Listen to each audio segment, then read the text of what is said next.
Hey, Journey family. So for those of you who have not been able to attend with us online or join us on Sunday service, I really wanted to create this video to be able to catch you up on the journey we've been on, especially for all you couples out there who have really wanted to be working through the content with us.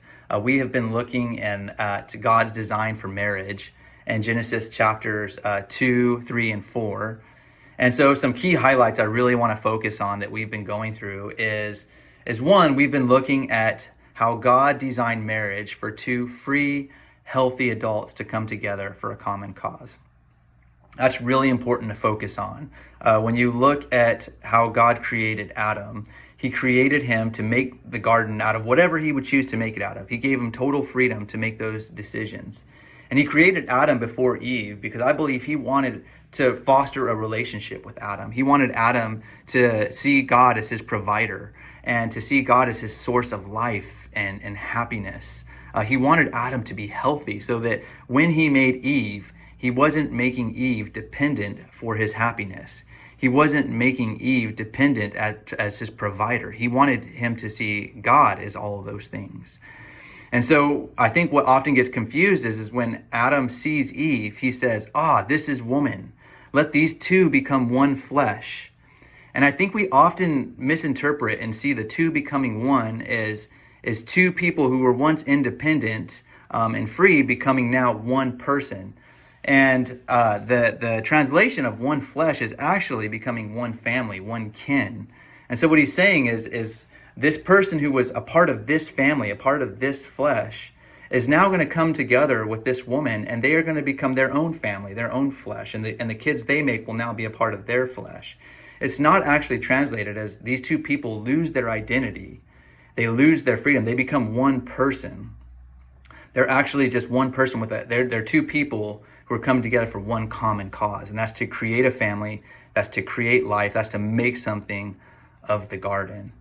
So that's kind of the first thing we really wanted to highlight on, is that we have this responsibility to be these healthy adults who have found God as the source of their life, the source of their happiness, and they're coming together and they're joining their spouse for a common cause. The reason that often goes wrong is we fall into this codependency trap where all of a sudden we make our spouse our source of happiness and our source of life and provision.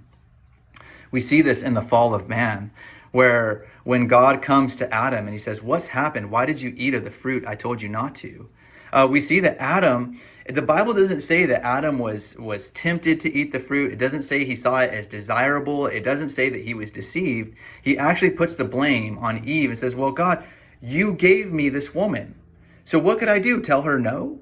He kind of puts the responsibility of what he knew what was right upon God and Eve. And the problem is that I think we do that all the time in our relationships. We want to please our spouse. We want them to be happy with us. And all of a sudden, we put the responsibility of our joy and our provision on them. That it's their responsibility to do for us what we should be doing for ourselves. And that's such a trap. That leads us into this codependent relationship where we're no longer two free individuals coming together for a common cause, but that we've merged ourselves with our spouse and enmeshed them and made them responsible for our joy and our happiness. And that is not what they're meant to do. And that will lead to a life that is codependent and miserable. It'll put a burden on our spouse that they can never carry for us. And so we really kind of focused on looking at the areas in which we have made our desires our needs. And so we see that Eve did this when she was looking at the fruit in the tree. That the snake tells her that she could become like God if she would just eat this fruit that was desirable. And the irony is that she's already like God. God is already meeting that need. But as she looks at the fruit and she focuses on how desirable it is and how beautiful it is and tasty it looks and what it can give her, all of a sudden she decides that what she desires becomes something that she needs.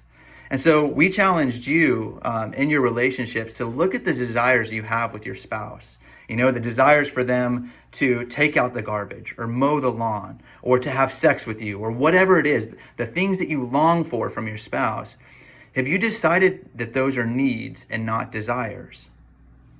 The problem is that when those become needs, all of a sudden you have placed the power over your own happiness into the hands of your spouse. You have decided that they're now responsible for making you a healthy, happy person.